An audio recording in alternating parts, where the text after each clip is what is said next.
I walked into the restaurant late. Not intentionally, work had dragged, like always. But when I pushed the door open, the laughter stopped for half a second, then picked back up again. The table was littered with empty plates. The celebration was already over. I hadn't been late for them, I'd been late for me. My mother didn't hug me. She didn't even stand. She slid a folded piece of paper across the table like a dealer sliding cards. "Here's the bill," she said. I opened it. $1,500. My chest tightened, but I didn't speak. My sister leaned back in her chair, smirking. "You're our ATM, aren't you?" The table erupted in laughter. Even my father chuckled. I didn't laugh. I tore the bill in half, slowly, deliberately. Their laughter died. I turned and walked out. I didn't look back.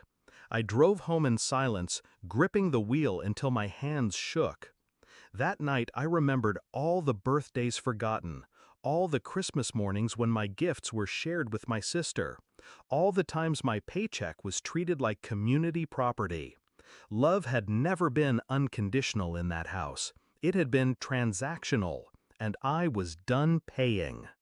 3 months passed. I ignored their calls, their guilt texts. I thought I was free. Then the bank called.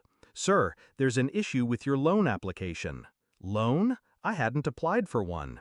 The representative explained a joint account, one I didn't even remember existed, had been used to secure a line of credit.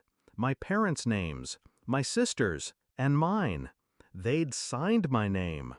I remember sitting there, phone pressed to my ear, pulse pounding. Betrayal has a sound.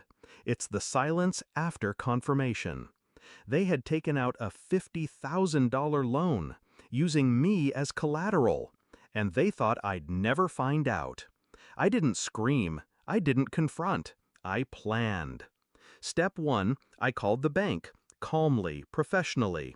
I explained the forgery, provided samples of my signature, filed the fraud claim. They froze the account. Investigation launched.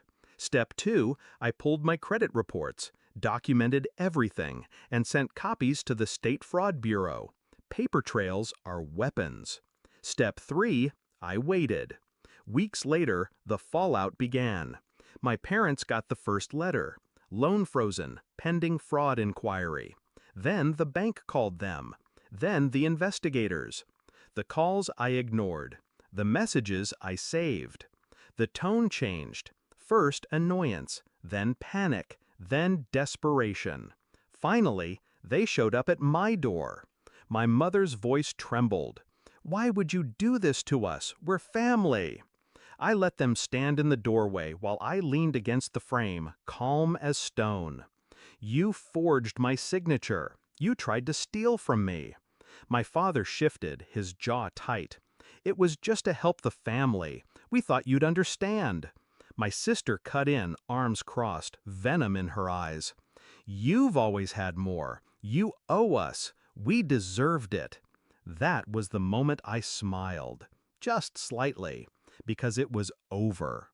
I let silence stretch until it hurt. Then I said the words that gutted them. "You're not my family. You're thieves. And thieves don't get forgiveness." My sister's face cracked first, her bravado collapsing. My mother started to cry, whispering that I was cruel. My father's shoulders slumped, the fight draining from him. But me? I felt nothing but clarity.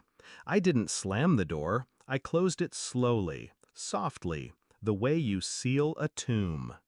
The bank finished the investigation. My name was cleared. The fraud stayed on their records. The debt was their burden. Their credit shattered. Their finances strangled. I didn't have to lift a hand. They buried themselves with their greed.